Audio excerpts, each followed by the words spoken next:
Arizona Daily Mix. Cue the cuteness. It's spring baby season at Heritage Park Zoological Park, and we'll give you a tour. And Passover starts this week, and we'll see the top kosher celebrity wines to go with the traditional Seder.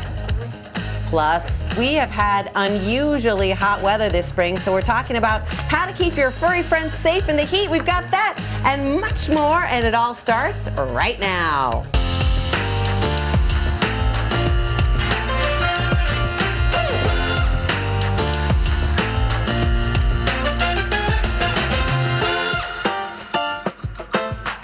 I think so. Hey, good morning and welcome to the Arizona Daily Mix. I am Bradley Perry. I am Teresa Strasser, and here we have a live look at the Artemis 2, which is heading to the moon possibly this afternoon, 3 o'clock our time. So, and it's the first time we've done a moon thing. What, 50 years you were saying? Yes, 50 years since the last crewed moon mission. Now, here's the thing. We're not like landing on the moon. We're doing a drive-by. Yeah, just like, going around. Just like, kind of like what you would do with your ex-girlfriend's house. So just kind of take a look and see who's there. Look, see what's going on. Is there any cars parked out front? Should I stop by? And so are we going to go back for a late night? Go back a second time to see. Oh my gosh, an LNBC. Remember when we used to say that? Yeah. Kids, so, that's an acronym for late night booty call. Yes, is that what we're going to do to the moon? We're going to go back around. So we wanted to bring it up because we're very lucky to have some local businesses that are part of this. Yep. So we have Honeywell here. They've been a part of their aerospace. And then Yuma, we have the U.S. Army. Yuma from Proving Ground. Did some help with the capsule and the parachute assembly system. That's fun. So the parachutes on the Artemis 2 were made locally here in Arizona. You hope that they don't need those. Right. Right? So that seems like it's bad if you No, you do need them. Because that's how they come down. You want the parachutes. You want that. Yeah, remember that's how they come down from the capsule. They pop them out and then they float down. It did say the astronauts splashed down. And by the way, first Canadian athlete, astronaut. And a first woman, I thought. Wasn't there something that was kind of interesting? Because you think of what was her name? The teacher? Yeah. But then she didn't come down. Let's not talk about that. That's depressing. All right, let's go to baseball. Happy news. Happy news. Okay, if you guys are familiar with the concept of an immaculate inning, that means 9 pitches, 9 strikes. The Diamondbacks opener last night against the Tigers. A pitcher named Michael Soroka, who I had never heard of, came out and threw, and this is so rare. I think there have been 4 in the history of the Diamondbacks. Yeah, so amazing. And I want to do a quick plug for your book. It's baseball season. You got to go pick up her book because we have Field of Dreams, and then we have your book, which is titled Making It Home, Life Lessons from a Season of Little League. Thanks for the plug. Yeah, so go pick it up. So there we go. All right, with that said, it is the happiest time of year. And it's a season for spring baby animals. Lexi got to check out a few of those at the Heritage Park Zoological Sanctuary. Take a look.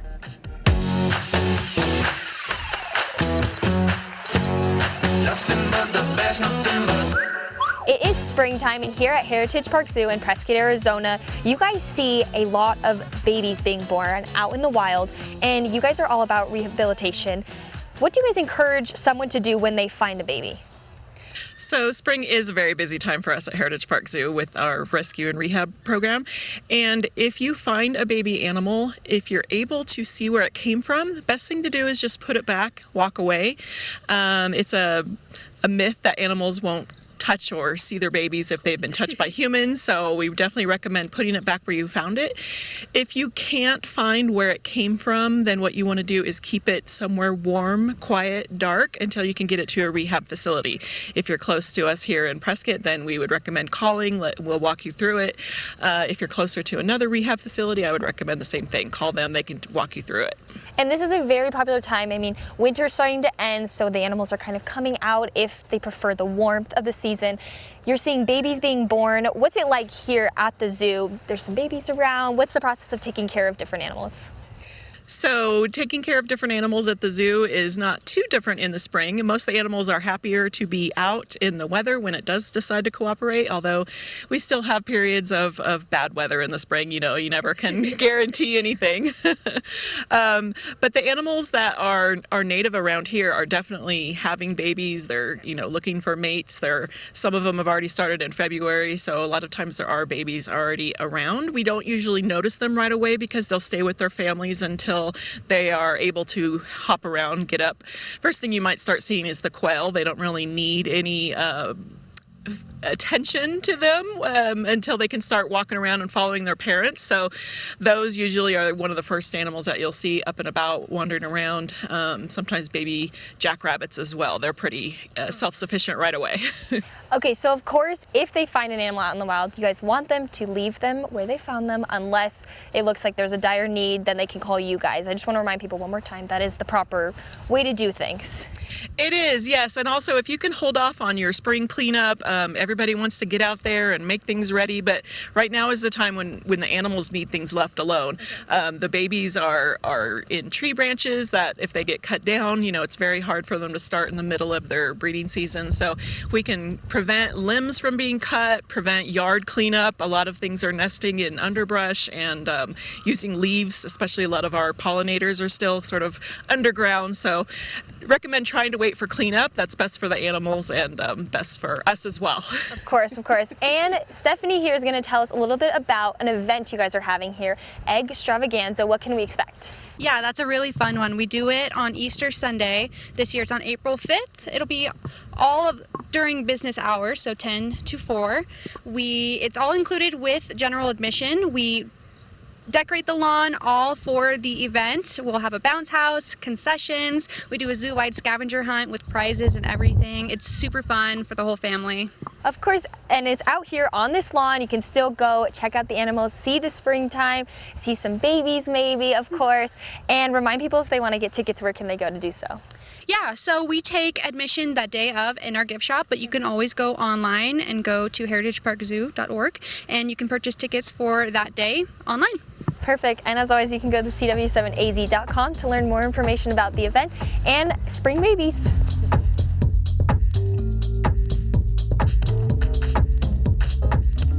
Here in the Valley, we'll show you another place to get up close to bunnies for Easter or any time of year. That's later on in the show, though. But first, we're getting a taste of the NCAA Women's Final Four menu.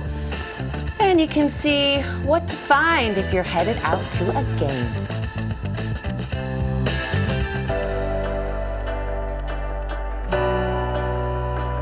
As we honor remarkable women throughout the month of March, we want to shine a spotlight on Olga Phillips from Phillips Law Group. Olga Phillips is the driving force behind Phillips Law Foundation, which supports children in need, fights homelessness, and empowers women. She's turned service into measurable impact. Through the foundation's outreach and community partnerships, more than 40,000 people have been fed, ensuring families facing hardship never feel forgotten. And each year, over 250 children receive meals, support, and a special holiday season with gifts, experiences, and moments that remind them they're seen and they're valued. The culture at Phillips Law Group, under Olga's guidance, is one of service. Over 2,000 employee volunteer hours are donated every year, powering backpack drives, hygiene kit distributions, holiday programs, and hands-on community outreach that restores dignity and opportunity. She is also a leader in the Latina business community with her Alpine Butterfly swimwear line designed to celebrate women of all body shapes, promoting confidence, inclusivity, and self-expression.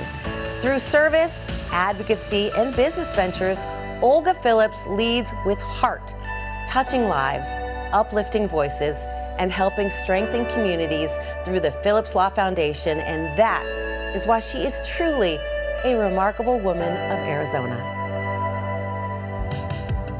This feature of Remarkable Women was brought to you by Phillips Law Foundation. Speaking of remarkable women, the NCAA Women's Final Four takes place this weekend right here in the Valley. And if you're headed downtown to catch a game, here's a sneak peek of the food you'll get to enjoy.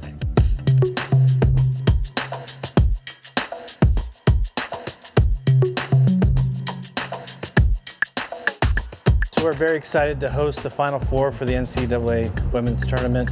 We wanted to put a menu out that was going to be innovative and different and stand out and really capture a little bit of the Arizona flavor, but also something that people will look forward to. We've got 4 new items for the NCAA Final Four Tournament and the championship game, starting with our dessert item, which is a warm donut. It is filled with 3 different options. You get a vanilla cream, chocolate ganache, or raspberry filling. Next, we have our machete 2-foot-long quesadilla taco. It's filled with carne asada. It's got gooey cheese in it. It's 2 feet long. It's topped with crema, cotija, and pico de gallo. Bring your family, bring your friends. I think you'll want to have some people with you to get through this one. Next is our Swicey Burger. It is 4 beef patties with pepper jack cheese. It's got a queso fundido on top. It's on Texas toast. It's 3 layers of bread and then the beef patties. It comes with french fries. It's amazing. Lastly is our Heinz loaded fry. This is a new signature item of ours that we'd like to share for the Final Four. It has our Heinz sauce, queso, carne asada, and green onions. But we wanted to have some items that were unique that people would want to pull their phone out and take a picture and share it with people that resonates or it captures the experience they had when they hear a one-of-one experience that they will get nowhere else. So some of these shareable items are very big in scale, but you can share it with your family and friends. As far as specialty drinks, we will have a variety of beverage options. There'll be some souvenir cups available as well, something that will make it unique to the Final Four tournament. So the items that we're showing you today, you can get in all of the public spaces, either on the main concourse or level 4. They'll be available on all days throughout the Final Four and the championship game, and as well as the events on Saturday.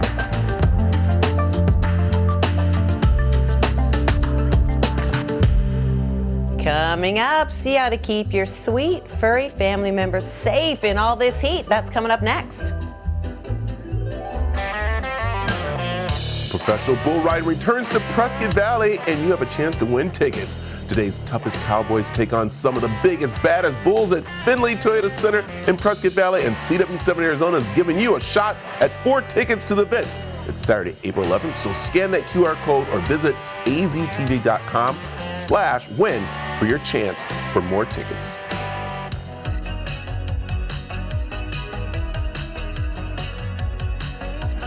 As the weather starts to heat up, it's that time of year to remind you to watch your pets. Joining me with tips on making sure your pet doesn't get overheated is Kelsey Dickerson with the Arizona Humane Society. How are you? I'm doing well. How are you? Good. Who do we have here? Yes, this is Trixie Mattel. She is a 4-year-old Chihuahua mix. She was actually rescued earlier this month as an injured stray.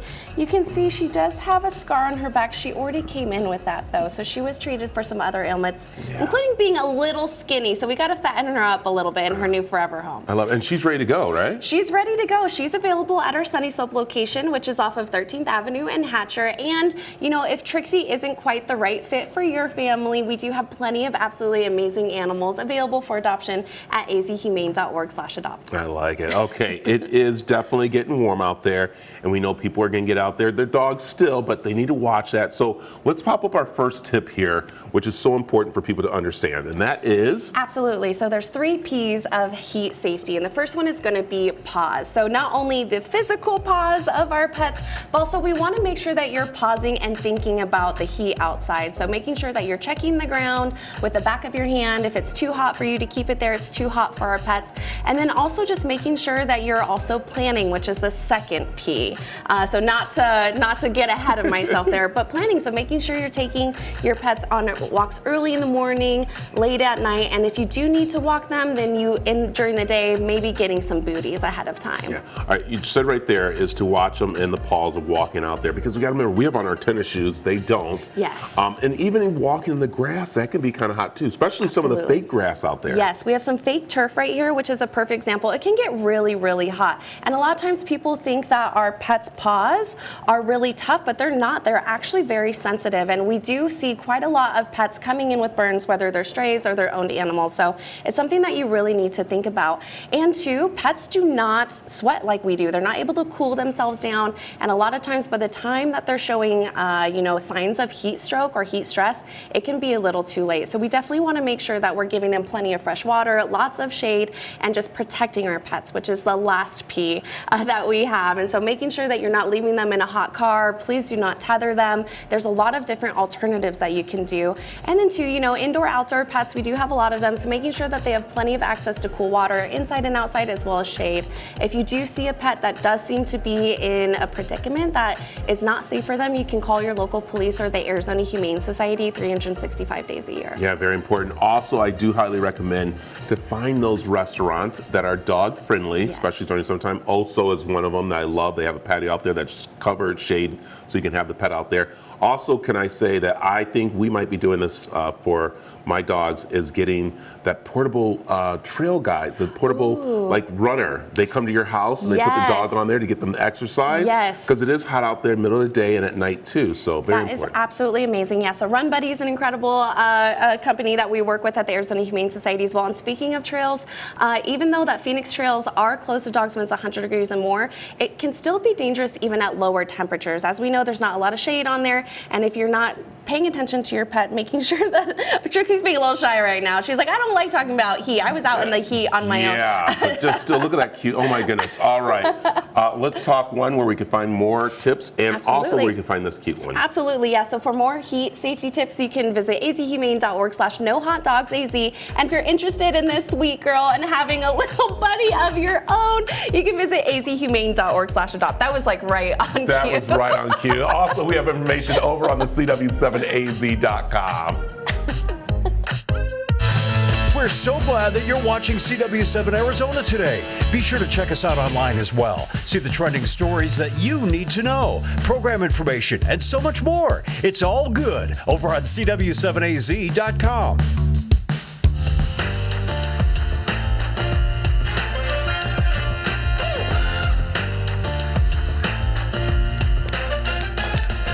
Welcome to the second half of the Arizona Daily Mix. The coffee's kicked in, and I'm glad it has, because there's still a lot more to come on the show. That's a little window into what happens during the commercials. Folks, there's this cute little business. It's run by a local teenager. She's adorable. You get to hang out with bunnies to your heart's content. It's a perfect hangout spot for this time of year, and I don't even hold a grudge against the bunny who literally chewed through my mic cord. We're on a budget here. We had to replace that. Welcome to Layla's Bunnyville.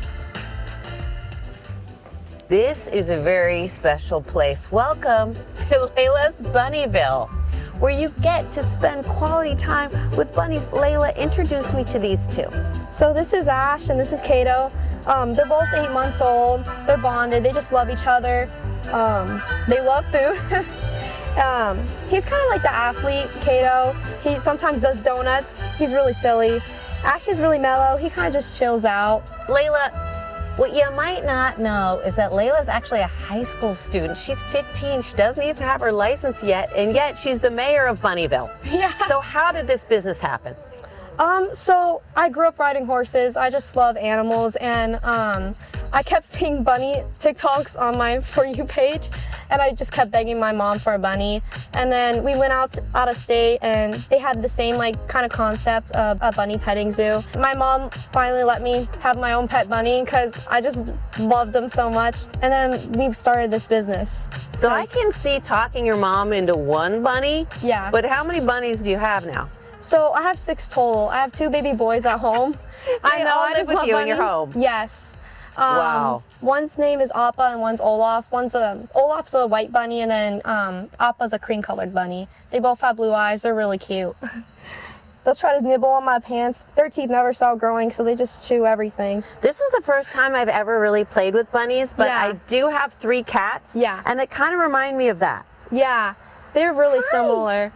They're not very big on being held, but they're fine being pet and get fed all day. Okay, now they have like a whole little play area here, right? Yeah, they can jump down off the bench and they can also hop back up. I can't explain how soft Kato is. I know, they're all, especially Willow, she's really soft, but she sheds everywhere.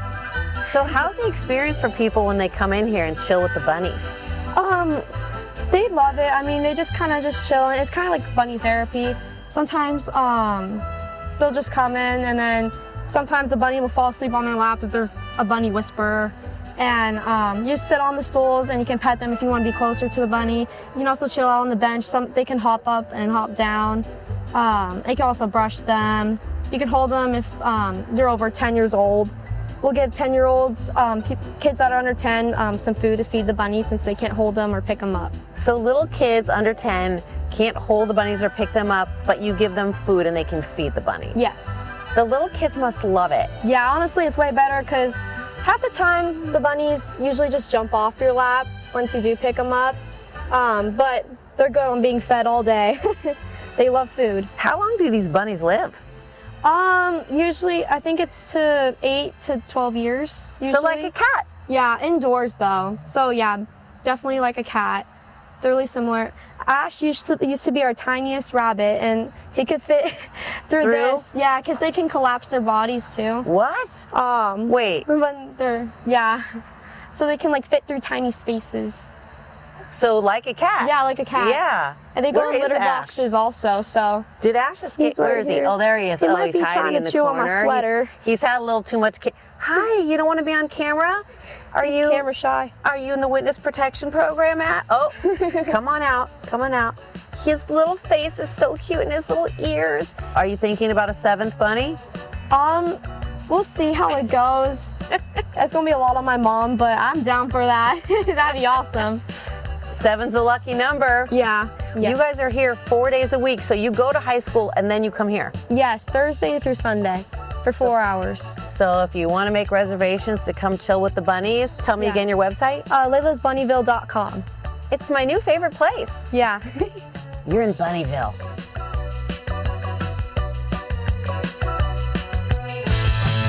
Find CW7 Arizona on all your favorite platforms. YouTube TV, Hulu Plus Live TV, Fubo TV, DirecTV Stream, DirecTV, Dish, Cox, and Sparklight. CW7 Arizona. It's all good. Passover starts this week and is celebrated around the world with a festive meal called a Seder. And we are talking about kosher wines, and even some celebrity Passover wines are now available. Here to tell us all about them is Jay Bucksbaum with the Royal Wine Corp. Welcome. Thank you so much for having me, really. It's a pleasure. So for those who don't know, just give us like Passover 101. What is it, and what is the significance of wine within a Seder? It's the freedom of the Hebrews from Egypt, from enslavement.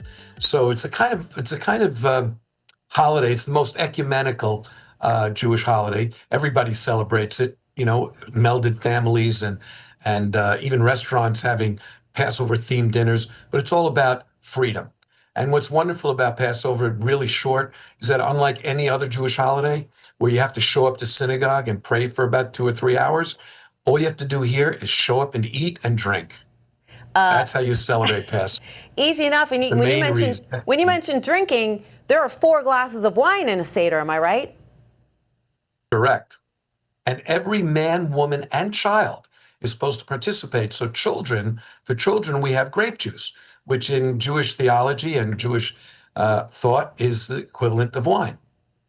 Now listen, I'm not going to throw any shade towards Manischewitz, but a lot has happened in the world of kosher for Passover wine. So let's talk about what's available that you are liking in terms of various price points and varietals. Oh my gosh. Most of the drinking community is really fixated on reds. I love reds, but I'm really a white wine and even a rosé wine drinker, especially for the first cup at the Passover Seder. So, a lot has changed since, you're right, the Manischewitz days. We have wines from 17 countries around the world, including the most well known: France, Italy, Spain, Israel, California, Australia, New Zealand, throughout Latin America. Talk me through some of these celebrity wine options that are out there for Passover. So we have really three celebrities that have been making wine for Passover. The first one of which was Vera Wang. And you have a Vera Wang on your right there. The sparkling wine first, which is the Prosecco in that silver bottle. And then, and that's what she started with, because Vera is all about celebrating, weddings, right? She's got those beautiful gowns that, women must have for their wedding. But she also went to, and I think really appropriately, to rosés from Provence. And particularly this rosé is owned, run, and founded by a woman winemaker. And so it's made by a woman for celebrations. It's from Provence, which is the traditional place where rosés come from. And it's just a wonderful glass of wine. I mean, I did wear a Vera Wang wedding dress, Jay, so I think it's only fitting that I should try this. Now, Vera Wang, she's known for being chic. She's known for fashion, so wine doesn't seem like a very big leap. But speaking of leaps, Jay, tell me about a couple basketball players who are in the kosher wine game. Really crazy. Amari Stoudemire, of course, he's now been nominated for the Hall of Fame. I think he's going to get in. And also Basketball Hall of Fame. And also a icon and a Hall of Famer is Isaiah Thomas. Both of those are now making kosher cuvées. Isaiah Thomas is making a champagne, talk about celebration. And he talks about when he won the first title, how they poured champagne over his head. And he said, I think I like this stuff. And he decided to go and make real French champagne. And he's made a kosher cuvée that is really wonderful. And Amari Stoudemire is a crazy wine guy. In fact, there were stories told about how he used to bathe in red wine. And ultimately, he converted to Judaism. Isaiah didn't, but Amari did, converted to Judaism, and ended up making kosher wine for himself and for his Jewish community as well. So, and both of them are very high-end, really high quality. All of these celebrities, talk about whether it's a basketball player or somebody who, designs and makes wedding gowns, details to really fabulous wine is just as important as their basketball or their wedding gowns. Well, what I've just learned is that if I bathe in red wine, it's going to help my jump shot. I don't know about that, but you'll feel good, that's for sure. Well, where can we go to find out more about kosher wines for Passover? We have a website, royalwine.com, www.royalwine.com. And on your table to your left, you have the Herzog wine. All the way to your left, the two last wines. See it. Yep, right there. There's a Pinot Noir, I believe, and the Sauvignon Blanc, which is in the ice thing on your left, all the way on your left. Also a Herzog lineage wine. The Herzog family has been making wine since 1848 in Czechoslovakia, and started making wine in America in 1948. So we're talking about, and then you also have right in front of you to your left is the Israeli wine from Barkan. And to your right, all the way to your right, is a French wine, which is, just gives you an idea of the diversity of wine flavors and types and varieties that are available to the kosher consumer and to the non-kosher consumer. The key thing that we talk about when we make wine today, and I come from originally many, many years ago selling non-kosher wine, is that we want it to be either as good or better than its non-kosher counterparts. Well, Jay, thank you so much. I can personally attest, Vera Wang's is delicious. Happy Passover to those who celebrate. And Jay, always a pleasure. Thank you so much for having me. Enjoy your glass. Oh, that's good. All right, coming up, we're shining a spotlight on another remarkable woman here in the Valley. And the Mix returns.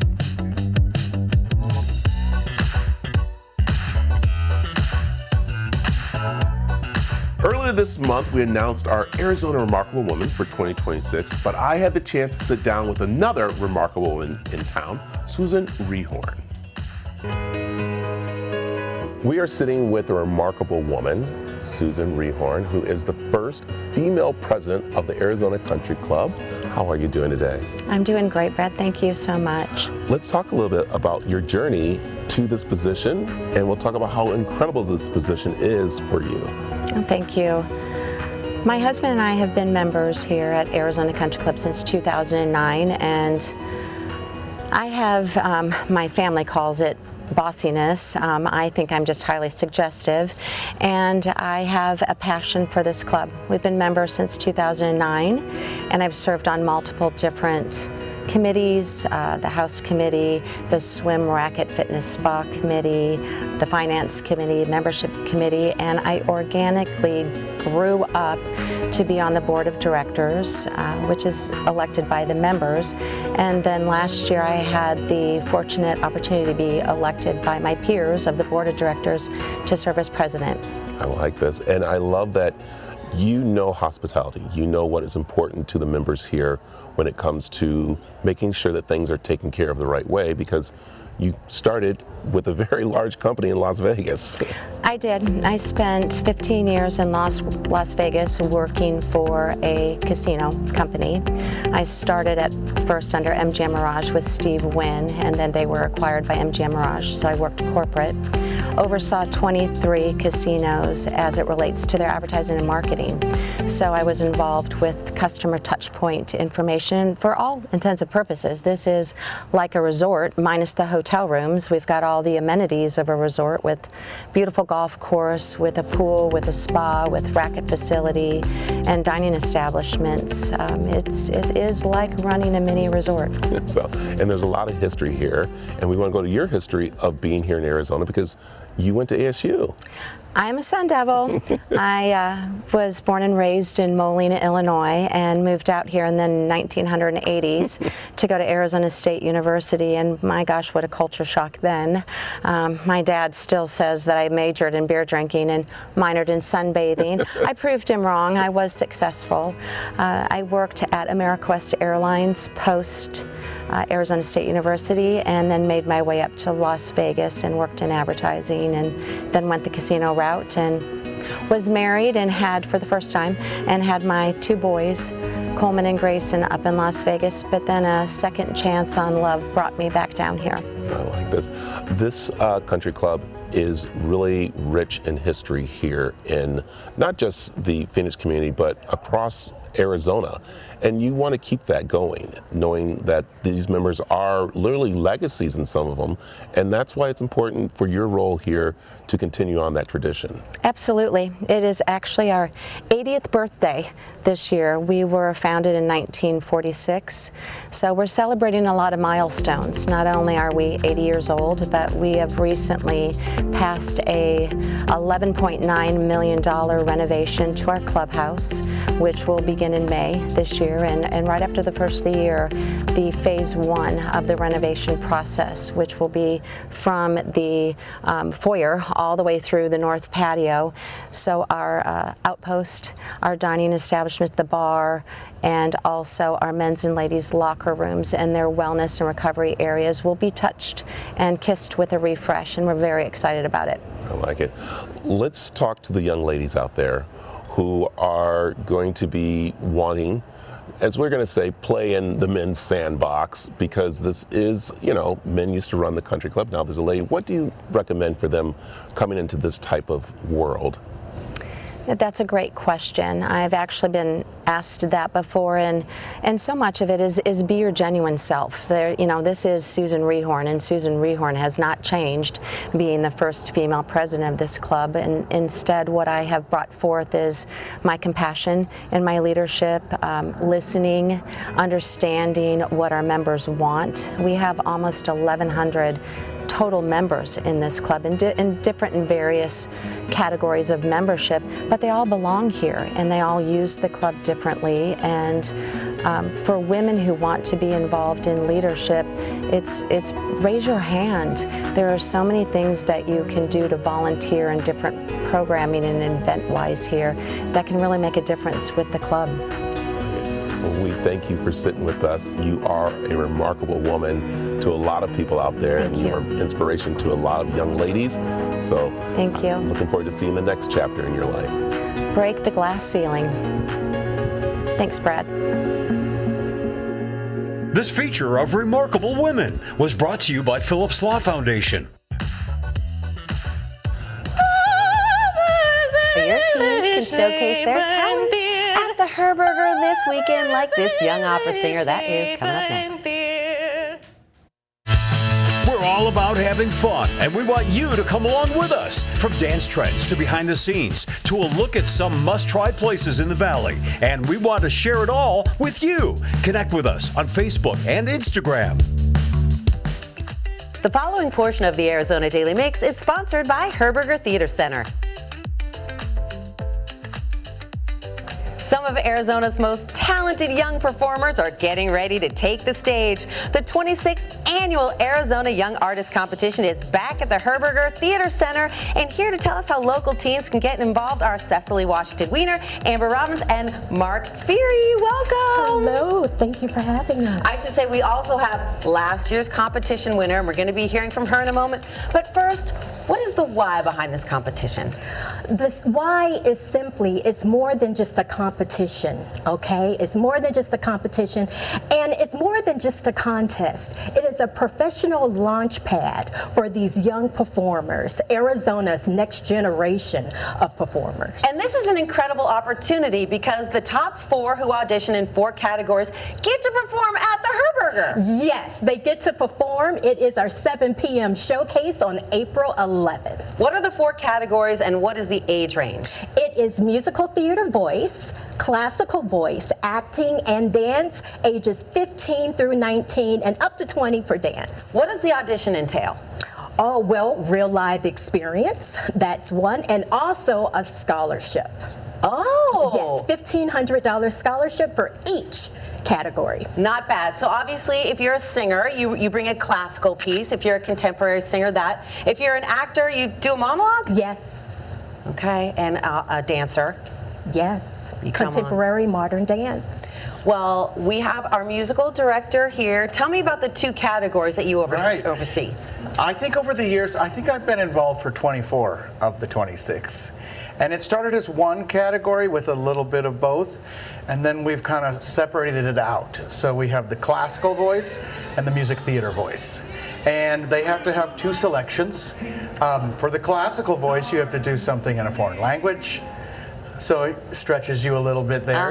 We're going to hear Lila sing a little bit in German. We are going to have a little German. And then the music theater is divided chronologically. So Golden Age, kind of up to 1965, and then from there up to current contemporary. In your 24 years, you've heard a lot of auditions. Yes. Are there some that stand out in your mind where you just were dazzled? Oh, well, sure. I mean, even at this age, what I like about this is it's kind of like a celebration of where they are at this point in their life and what they've achieved so far, and a little recognition of that. And there are certainly, I mean, a lot of them have gone on to be, performing artists, opera singers, Broadway singers. Well, it's like Cecily said, it's a launch pad for young people. We're going to let you set up because you're going to accompany Lila Weber, last year's winner, now 17, who's going to sing for us in a moment. Amber, you're in charge of dance. Yes. Tell me about the dance auditions. So the dance audition is for modern or contemporary dancers. They submit about a 2.5 to 4 minute piece, and they'll perform that. And then we've got a group of really great judges. I guess I should state that for all the categories, each category director chooses 3 preliminary judges. So they're people who are working in the field and in Arizona. So they come together and they go ahead and they they judge them and they choose them. The category directors just kind of sit back and go, but yeah, sometimes, but we kind of leave it up to our local experts.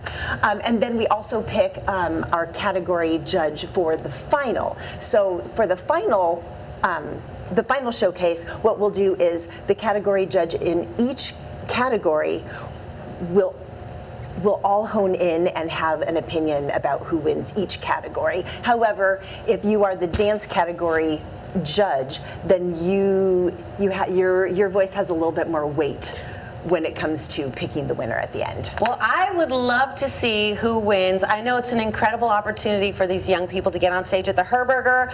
We're about to hear Lila sing. Real quick, how can people, parents, teens get in touch if they want to audition? Go to herbergertheater.org and to our Arizona Young Artist webpage. Thank you so much. And now we are going to hear the beautiful song stylings of last year's winner, now 17-year-old Lila Weber, singing on Chloe.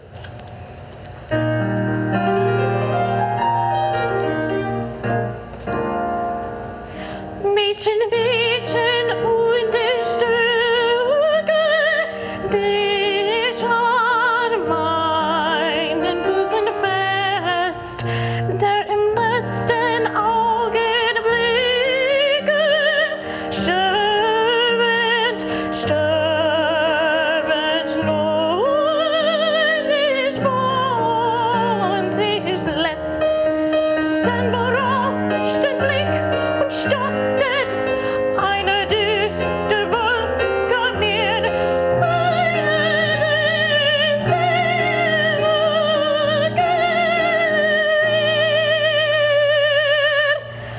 Und ich sitze dein ermachtet,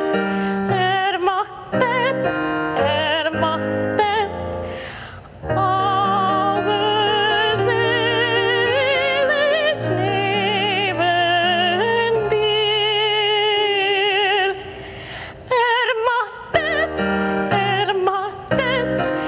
Ermachtet, aber selig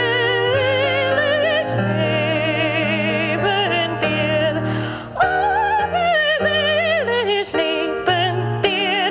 Aber selig neben dir. Aber selig neben dir.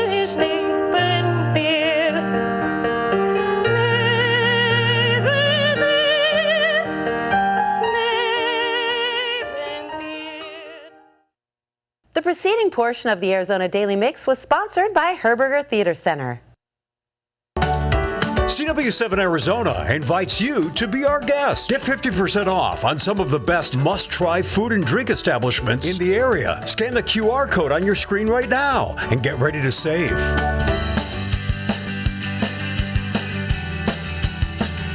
Thank you so much for tuning in with us this morning. Tomorrow on the show, we are taking you to Cottonwood. Yeah, that's right. We're covering it all, the wine, the food, the history, and more. If you want more information on what we talked about during the show, head on over to our website. Remember those websites? Yes. CW7AZ.com. Here, also, make sure you check out our More Arizona channel. And for more information on what we talk about during the show, head on over to the CW7AZ.com. Before we let you go, we recently had country musician Mark McKay in studio as he toured through Phoenix. And this Friday, he's releasing a new single called I Am Love, which is also your motto. Let's take a listen.